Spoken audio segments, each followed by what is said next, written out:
So should you get back with your ex? I'm dating coach Hayley Quinn, and to help you come to the right conclusion about whether you should reach back out to your ex or not, I've got 7 important questions you can ask yourself to figure out what is the right course of action for you. So I know what it's like. It can be really hard just to meet somebody else that excites you when you feel really connected to your ex, where you feel like there was that one really right person for you and you've narrowly missed out on them. This can lead you to think about them, pine after them, and spend a lot of time wondering whether actually, instead of going on a date with another person from a dating app, that you should go back and try and win your ex back over. But before you take this step, as I said, I've got 7 really important questions I want you to ask yourself. The first question is, why did we break up originally? Usually someone is your ex for a reason. However, if it's been a while since you've broken up, chances are that you may have forgotten the details of how you interacted with one another and how they treated with you. Instead, you could be focused on the rose-tinted highs of when you first spent time together in that honeymoon phase. Just to make sure you're not just focusing on the good bits, could you take a time out right now and write down 10 reasons why you broke up? Okay, so the second question I want you to ask yourself is, am I considering reaching out to them just because nobody else is around right now? We all go through phases in our dating lives where there's like just not much going on. And when you're in one of those phases and there's no one who's occupying your thoughts romantically, there's no like strong options out there, the next thing that can happen is you can literally start looking around you or go back in time and think about who else might there be who could fulfill this role for you. So if there isn't anybody in your life right now, and because of that you're thinking, well, maybe I should have tried harder with my ex, stop right there. This could instead be a signal that you actually just need to get more comfortable with being by yourself. Remember, having space in your life where you're not actively dating or messaging or doing anything romantic with anyone, this is okay.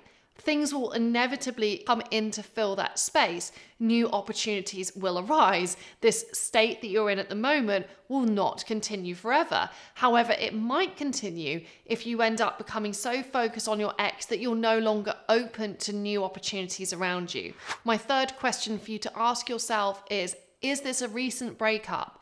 If you've just broken up with someone, this is the hardest bit. You're not used to being by yourself again yet. It's going to honestly feel like you're wearing a nice comfy winter coat and someone's taken it away and you're there like in the cold. It's not a nice feeling having to detach from someone and rebuild your life by yourself.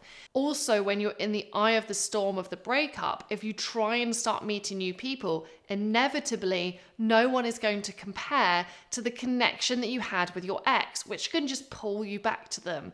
However, if this is you right now, I would say hold your horses, give yourself more time to reach an equilibrium, stabilize, and get used to your life by yourself. It's not the scary and daunting thing that it might sound like. Over time, you'll actually grow to love your state of being solo, but there is going to be an adjustment period. My fourth question is, be honest. Have you been creeping on them on social media? If you've been checking out their Instagram accounts or following them online, you may well have built up a picture of yourself about what they're doing in their lives right now. Really quickly, this can spiral into you feeling like, oh my gosh, they've met somebody else, they must be having loads of dates, and automatically you imagine them after the breakup having the best time of their lives ever.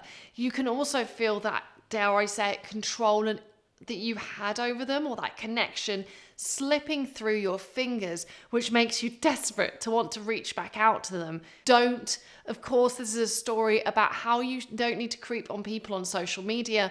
It will always make you feel worse. You're going to fabricate stories about what they're up to in their lives, which is just going to make you feel bad. Also, that desire to be back in control and back in and part of their lives can drive you to reconnect with people that you really shouldn't. So instead, I would advise just to do a social media blackout, and you may find, given a few weeks' time, you're going to feel really differently about reaching out again. Do you want to feel more confident about your dating life and take some practical action steps to feel really empowered? If so, I'd highly recommend you enroll in my free online mini training. All you need to do is check the links in the bio beneath this video. My fifth question for you is, have you gone back before? Is this a pattern that you've seen for yourself? Or is it that your ex reappears, then they disappear, then you reappear, then you disappear? Are you caught up in a cycle of an on-off relationship? Whilst after going through all the struggle and the turmoil of being in an on-off relationship, it can sometimes feel like the only right way for this to resolve is that you eventually work it out and run off into the sunset together. This isn't really how real life happens. So let go of that honeymoon picture of them, break out of that cycle of continually going back, and put a pause on repeating this pattern all over again. The sixth question I want you to ask for yourself is, are you in a good frame of mind right now? Often when we haven't had enough sleep, we've been partying too much, eating badly, hanging out with people who make us feel upset, maybe we've had some disappointment or a setback in other areas of our lives. At that moment where we feel most vulnerable, it can be so tempting to reach back out to our ex as a source of comfort and connection.